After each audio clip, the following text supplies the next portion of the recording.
sem falar inglês e sem um tostão no bolso, nosso convidado trouxe para o Brasil a maior agência de modelos do mundo.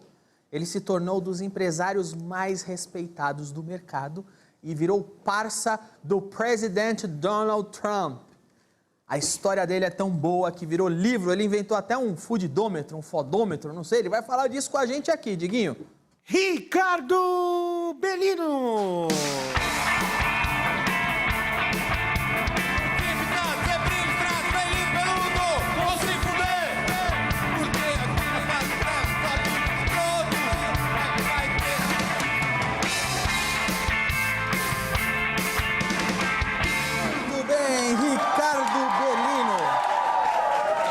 Ricardo Bellino, vamos falar bastante aí sobre sua vida, seus empreendimentos, mas vamos falar sobre o seu livro primeiro. Está lançando o livro Ninguém é por Acaso. Cara, eu não entendi essa palavra, porque tem uma letra aqui que eu não conheço. O que é essa palavra? Então vou te explicar, meu amigo. É o seguinte, você pode trocar, tem duas letras, o O. O O. Outro é fudido. E é aquele cara que não tem mais chance. Tá fudido. Fudido total. Fudido. Fudidão. Fudido. Fudido. Ou é fodido. Fodido. O cara que é foda. O cara que é foda. Sabe assim? O cara que é foda. Então, duas letras, duas vogais podem diferenciar você de ser um fudido ou um fodido. E essa é a proposta para você se avaliar se você tá na merda ou você pode realmente mudar de vida. O fudido... Fudido. Fudido total. O fodido... É o fodástico. É o foda, é o fodão. É o fodão. Não, eu quero te dizer, inclusive, o seguinte, queria até um teste, que é o fudidômetro. Fudidômetro? No fudidômetro.com.br você pode saber o teu grau de fudência. Olha que legal. E aí você realmente pode, inclusive, tá aqui no livro, se salvar. O livro traz o fudidômetro. É isso aí. Mas tem no site? Tem, fudidômetro.com.br. Legal. Agora, vai lá, entra e vê em que grau que você tá de fudência. Dá pra ver aqui no celular? Agora já, meu amigo. Vamos lá, enquanto eu vou entrando aqui no site, me fala uma coisa. Todo mundo que lê o livro, o que esperar do seu livro? Esperar que não se engane mais, esquece o coitadismo, assume a situação e aprova um modelo para mudar, porque senão vai continuar fudido. Ó, achei o fudidômetro aqui, vou fazer o teste, hein? Começa aí fazendo teste. Vamos lá, peraí. Rapidinho. Rapidão. Vamos ver, sou o fudidômetro, vamos lá. Quero ver. Aí, Diguinho, faz o teste aí, vamos ver. Antes de começar, qual o seu nome? Peraí, deixa eu ver se eu lembro. Ah, é Danilo, lembrei. Boa. Passa o seu e-mail. Ah, você quer meu e-mail, né? Querido, você acha que é fudido por acaso? Mas Ninguém é fudido por acaso, queridão. Vem cá. Ricardo, hoje você é um cara fodido. Você já foi fudido? Muito fudido. Fudidíssimo. Mas não aceitei a fudência. E aí eu aprendi que eu tinha que transformar as minhas deficiências, as minhas dificuldades em virtude. Eu era o cara mais feio da escola que chegava na festinha e pedia a mais bonita para dançar. Imagina. Você era desses, é? Não, era totalmente desse. E aí, obviamente, que ela esperava que o mais bonito pedia ela para dançar. Então eu já recebi um não sonoro. Aí eu virei DJ, porque era a última coisa que me sobrava, era ser DJ. E aí eu aprendi que a belezura não era o suficiente. Você tinha que ser o cara legal, bacana, o fodido da classe. E aí eu gostei de ser fodido. E aí você começou? Comecei a fuder pra cacete. E aí, onde que essa fodelância toda te levou?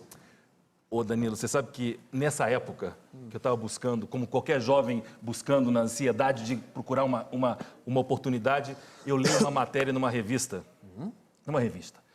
E vejo aquela história maravilhosa, chamava Photo, uma revista francesa, que obviamente eu não entendia nada do que estava escrito ali. Eu leio a revista Photo, mas é do Café Photo. É claro, mas era mais ou menos parecido. É um catálogo. Mas aquilo ali era uma história fantástica. Ali era das modelos da elite. Você conhece o Café Photo? Querido, imagina. Quem não tomou um cafezinho no Café Photo, meu amigo? Não sai de lá, tá aí, ó. É cliente VIP. Mas o melhor é o seguinte, que na revista Photo, que foi lançada antes do Café Photo, foi assim, a precursora do Café Photo, tinha lá a matéria da Elite. E aí eu olhei aquelas mulheres maravilhosas, a Elite Models, e eu disse, vou ser sócio desse negócio. Eu só tinha 3 problemas. Não falava uma palavra de inglês, não tinha um puto e não conhecia ninguém na indústria da moda. Mas se esses 3 probleminhas fossem suficientes para me impedir de fazer esse negócio, eu estava fudido. E olha, e meus amigos diziam, você tá maluco, isso não vai dar certo. Eu falei, querido, se não der certo, eu como estoque. Olha que beleza. Então eu consegui a motivação para levar esse troço para frente e felizmente a coisa foi um sucesso. Enfim, comecei a minha trajetória aí de Fluminense. A Elite Models é do John Casablancas? Ele foi o grande fundador, meu amigo e meu São sócio. amigos? Não, ele infelizmente faleceu, mas fomos amigos mais de 30 anos. O filho dele esteve aqui ano passado. O Julian. Ano passado, vocalista do Strokes. Exatamente. Esteve aqui, filho dele. Mas, cara, como que você, um fudido, chegou no John Casablancas para propor ser sócio de uma das maiores agências de modelos do mundo no Brasil? Eu duvido que o John sequer sabia se a capital do Brasil era Brasília ou Buenos Aires. Buenos Aires, exatamente. Mas como esse era um meu grande desafio, e não tendo um tostão, e não falando inglês, e não conhecendo ninguém que fosse amigo dele, eu comecei a mandar telex para ele. Imagina que eu sou da época do telex. Meu pai consertava telex, então eu sei o que você tá falando. O teu pai consertava e eu pedia para a operadora do correio para mandar o telex. Bom, mas o que aconteceu é que então eu tive que achar uma solução para viajar e cruzar o Atlântico, e aí eu fui carteiro. Me tornei carteiro da DHL, vesti a jaqueta vermelha e amarela e comecei a levar pacotes de documentos para os Estados Unidos para poder bater na porta do sujeito, e fiz 10 vezes isso num ano, até conseguir ser recebido por ele. Você foi carteiro só para chegar no cara? Fui. Quanto tempo demorou para você se sentar na frente do Casablancas? Danilo, vou te Você dizer... teve que insistir muitas vezes? Muitas vezes. Para ele ou para circunstâncias? Não, para ele diretamente. Eu mandei o telex, ele me respondeu me dizendo que então a gente teria que ter uma reunião, por isso eu tive que arrumar um emprego na DHL para ir viajar. E essas reuniões, obviamente, foram consecutivas, não tinha e-mail, não tinha WhatsApp, então cada comunicação era uma carta que levava um mês para chegar. Eu te digo que eu levei pelo menos uns 10 meses, entre idas e vindas, para poder chegar a ter uma proposta indecorosa, para poder pagar uma licença, para poder ter o direito de fazer um negócio no Brasil. Então isso levou quase um ano. Você não era do meio, não era do mercado? Nada. Não falava a língua? Era uma coisa maravilhosa. Como é que você chegou para falar com o cara sem falar a língua? Querido, você sabe que eu digo o seguinte, dizem que sorte não existe, né? Sorte não existe para aquele azarado, fudido, que não tenta e não trabalha, não tira a bunda da cadeira, meu amor. E que é o cara que vive no coitadismo. O sujeito que toma risco e trabalha, a sorte acompanha ele. E o filho da mãe não falava portunhol? Porque aos 18 anos tinha morado no Brasil, trabalhado como gerente de marketing da Coca-Cola e falava portunhol? Foda-se. Eu agora moro em Portugal. Você tinha ideia disso? Não. E o John Casablancas ficou surpreso quando você conseguiu dinheiro? Você não tinha dinheiro. Ele achou aquilo uma barbaridade, que ele falou, vem cá, vamos combinar uma coisa. Esse cara é um picareta. Então, tu não entende nada de moda. Mercado. Olha a roupa que tu vem aqui com o teu uniforme da DHL. que cacete eu vou fazer com você no Brasil? Eu falei, querido, você não tem nada para perder. Então é o seguinte, o que você quer? E aí ele falou, olha, eu vendo uma licença. Você me paga $20 mil por ano para fazer o meu concurso no Brasil, arruma todo o dinheiro para fazer os concursos regionais e você pode fazer. Eu falei, só isso? Só 20 mil? Quando você não tem um puto, meu amigo, 20 mil a mais ou a menos não muda nada na tua vida. Então é o seguinte, e aí eu falei, olha, mas inclusive podemos incluir a Argentina, porque tem mulheres muito lindas na Argentina, e podemos, quem sabe, fazer uma final em Punta del Este? Ele falou, gostei, sua ambição, então eu vou lhe fazer um pacote, só cobro $50 mil. Eu falei, fechado, vamos assinar um contrato. Vim para o Brasil, bati na porta de todas as agências de propaganda e clientes e anunciantes que existiam naquela época e no tapume daquelas que ainda estavam sendo construídas. Quantos anos você tinha? 21. E assim, o que aconteceu é que um dia aconteceu que eu encontrei, pela sorte da vida, uma pessoa fantástica, que é o Nelson Alvarenga, fundador da Elos, que adorou a história, que achou aquilo muito bacana, queria reposicionar a Elos e falou, meu, vamos Elos em frente. a grife de roupa. Grife de roupa. Querido, e aquele cara que tinha tudo para dar errado, se encontra na frente de um patrocinador pronto para fazer um cheque de $1 milhão, meu amigo. Em 1986, naquela época já. E assim começa a Elite no dia 8/8 de 88. Uau. Depois de montar toda essa Foi de propósito operação. a data ou foi... Querido, parece até piada. Era parecer cabalístico o negócio. A gente lança... Aconteceu só. Querida, não foi aconteceu. planejado. A gente lança a Elite no Copacabana Palace, no Golden Room, lança o primeiro concurso da Elite. 6 anos depois descobrimos a Gisele. A Elite do Brasil se torna a maior agência de modelos do mundo, contra todas as previsões de que aquilo era uma história que tinha tudo para dar errado. E acabou dando certo. A Cindy Danilo. Crawford que é? Diga. Eu fiz o teste aqui. E aí? E aí, tá fudido? Deu fudido com um. Então, Fudido clássico. fudido. Está além de um pessimista, sempre vê o copo meio vazio. Esse tipo de visão atrai problemas, então possivelmente muitos dos seus projetos nunca vão funcionar. O trabalho que eu tô não é bom, não me leva pra frente, que é aqui no caso. Realmente não leva pra frente, não, nem pra cima, nem pra baixo. E só a frase final, agora é a hora da virada. Quando você está no fundo do poço, a única vantagem é que só tem uma direção possível, pra cima. Então eu tô fora, tchau. Tá bom. Não, mas você vai pra cima. Você é um balão, você vai subir muito.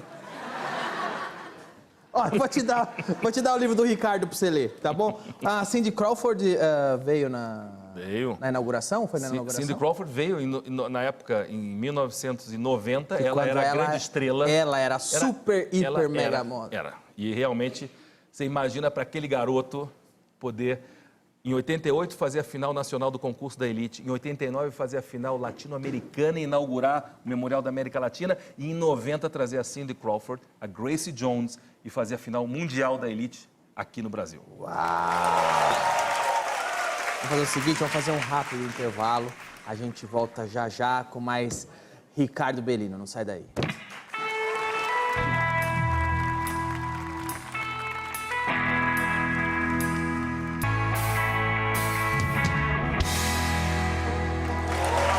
Estamos de volta com o Ricardo Bellino. Olha, acaba de lançar o livro Ninguém é Fudido por Acaso.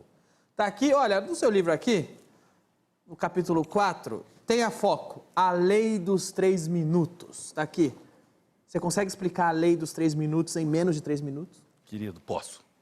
Você imagina o dia que você vai encontrar com essa criatura simpaticíssima chamada Donald Trump, que todo mundo adora. Você imagina até, eu imagino você gostaria de convidá-lo para ir na sua casa jantar, óbvio. Cara Gente boa ele? Simpaticíssimo. Você é amigo dele? Fomos sócios, somos coautores de um livro que é um best-seller no mundo inteiro. E no dia que nos encontramos pela primeira vez, ele me disse com aquela cara maravilhosa de bunda, você tem 3 minutos para vender a sua ideia. Ele mandou essa? Mandou essa na minha lata. Tem a foto de vocês aí, ó. Querido. E aí, ele mandou essa e você? Eu tinha 2 possibilidades, sair correndo, chorando e falar mal dele para todo mundo, que ele era um cara arrogante, desagradável, ou enfrentar o desafio. Eu achei que era melhor a segunda opção.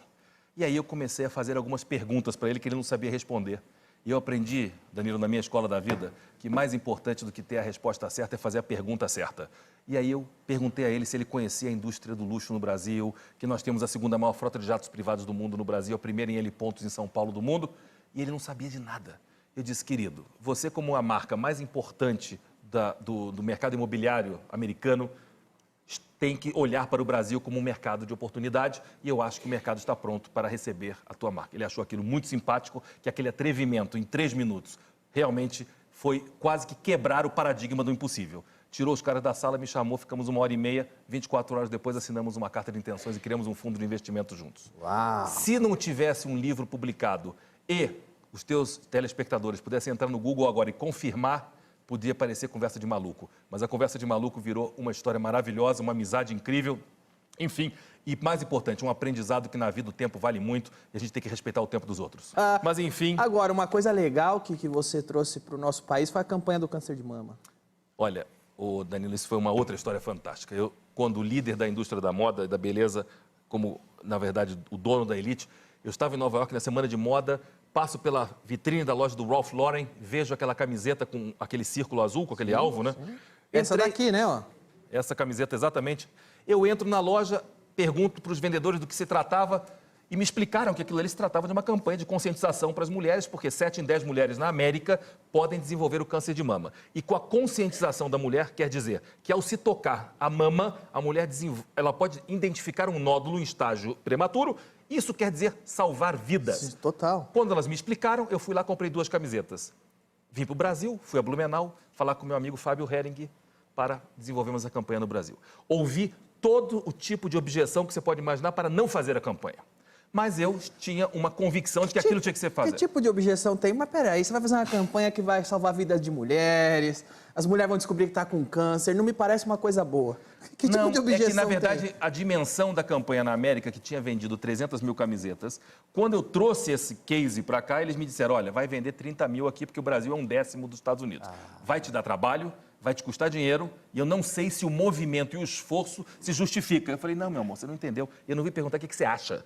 Eu farei. Você me entrega a camiseta? Se você comprar? Eu falei, você Ouviu eu falando quero camiseta de graça? Não. Então, meu amigo, se eu tivesse escutado e me deixado convencer que aquela ideia não era boa, eu não poderia te dizer agora que nós vendemos 14 milhões de camisetas no Brasil e a campanha do Brasil foi case mundial em mais de 10 países. E eu quero te dizer que isso me fez tomar a consciência de que ser empreendedor não é só empreender pelo meu sucesso, é empreender pela sociedade, é desenvolver, é participar do processo, é ajudar a mudar e transformar a realidade das pessoas.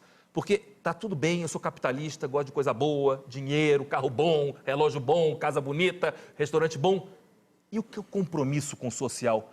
O que você faz? Qual é o teu propósito de vida? Você já salvou alguma vida? Uma, pelo menos? Eu, pelo menos, ajudei 14 milhões de mulheres a ter uma nova consciência. E eu acho que cada um de nós, se nós assumirmos um papel de responsabilidade na sociedade, a gente se cria um propósito, projeta a nossa dimensão como pessoa e ser humano e cria um legado. Porque mais do que a herança que eu posso deixar material para as minhas filhas, é o exemplo que eu posso deixar para elas e para as pessoas que olham o que eu venho fazendo ao longo da minha vida como um exemplo a ser seguido. Muito bem. Olha, o Ricardo Guerini fez o seguinte, ele deu para todo mundo da plateia uma cópia do livro Ninguém é Fudido por Acaso. Pode levantar quem ganhou aí, pessoal. Olha ali do outro lado também, dos dois lados. Muito legal, Ricardo, muito obrigado por ter vindo. Lerei hoje mesmo o seu livro. Parabéns pelo trabalho, parabéns pela mensagem.